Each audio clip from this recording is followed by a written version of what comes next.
వికారాబాద్ జిల్లా తాండూర్ మున్సిపల్ పరిధిలోని green city కాలనీలో చోరీ ఘటనలు చోటు చేసుకున్నాయి. సంక్రాంతి సెలవులకు ఊరెళ్లిన ఇళ్లని టార్గెట్ గా చేసుకుని దొంగలు చోరీకి పాల్పడ్డారు.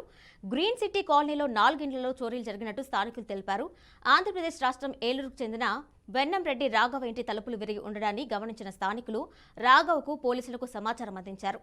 ఇంట్లో అరకిలో వెండి, భార్య చిట్టి డబ్బులు 18,000 బీరువాలో ఉన్నట్లు రాఘవ పోలీసులకు తెలిపారు.